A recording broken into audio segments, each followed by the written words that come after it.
اگر آپ لومڑی سے دین سیکھیں گے تو آہستہ آہستہ یہ ماننے لگیں گے کہ مرغیاں چرانا ایک نیکی ہے۔ اللہ رزق کھول دے تو دسترخوان لمبا کر دو، دیواریں نہیں۔ کفن، یہی وہ کل سرمایہ ہے جسے دنیا سے رخصت ہوتے وقت آپ اپنے ساتھ لے جائیں گے۔ عقل مند وہ ہے جو صورت ہی کو نہیں سیرت کو بھی سنوارنے کی کوشش کرے۔ چابی سے کھلا تالا بار بار کام آتا ہے، ہتھوڑی سے کھلا تالا دوبارہ کام نہیں آتا۔ رشتوں کے تالے غصے کی ہتھوڑی سے نہیں بلکہ محبت کی چابی سے کھولیں۔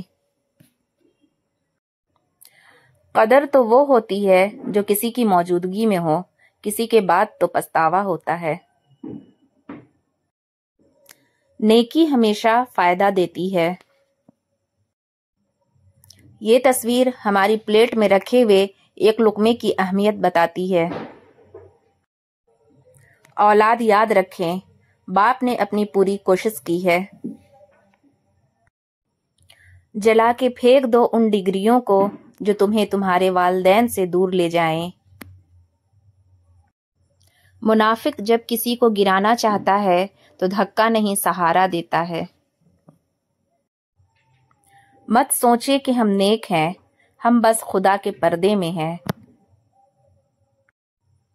بس ایک خدا نہیں ہوتی ورنہ ماں کیا نہیں ہوتی۔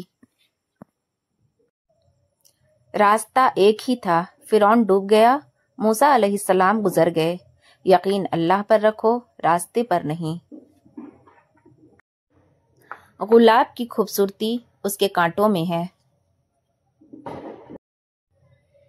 زندگی ذرا لمبی ہو جائے تو اولاد بھی اچھا خاصا سبق سکھا دیتی ہے۔ خدا کے ترازو کے آس پاس داڑھیوں، تسبیحوں، مصلوں، برقعوں اور حجابوں کا ڈھیر لگا ہوگا، اور پھر کیا ہی کمال کا نظارہ ہوگا جب خدا تعالیٰ صرف نیتیں تولنے کا حکم دیں گے۔ فرمان حضرت علی رضی اللہ عنہ، منافقت سے بہتر ہے کہ تم کافر مر جاؤ، کیونکہ جہنم میں کافر کا درجہ منافق سے بہتر ہے۔ سیدہ عائشہ رضی اللہ عنہ سے روایت ہے کہ رسول اللہ صلی اللہ علیہ وسلم نے فرمایا، اور جو شخص قرآن کو اٹک اٹک کر پڑھ پاتا ہے اور اس کو پڑھنے میں اس کو مشقت ہوتی ہے تو اس کے لیے دگنا اجر ہے۔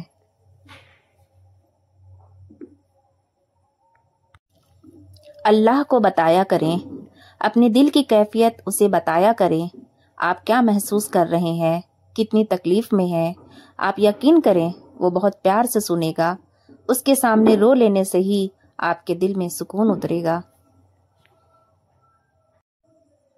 اللہ فرماتا ہے، اے بندے میری محبت تو دیکھ، جو فرشتے شام کو تمہارے گناہ میرے پاس لاتے ہیں، میں صبح انہی کے ہاتھ تمہارا رزق بھیج دیتا ہوں۔ سبحان اللہ۔ پھر وہ نہیں بستے دل میں جو ایک بار اجڑ جاتے ہیں۔ ہر کسی کو ہر بات کا جواب دینا ضروری نہیں۔ آپ ہر کسی کو خوش نہیں کر سکتے، اس لیے کسی کو انکار کرنے سے نہ گھبرائیں۔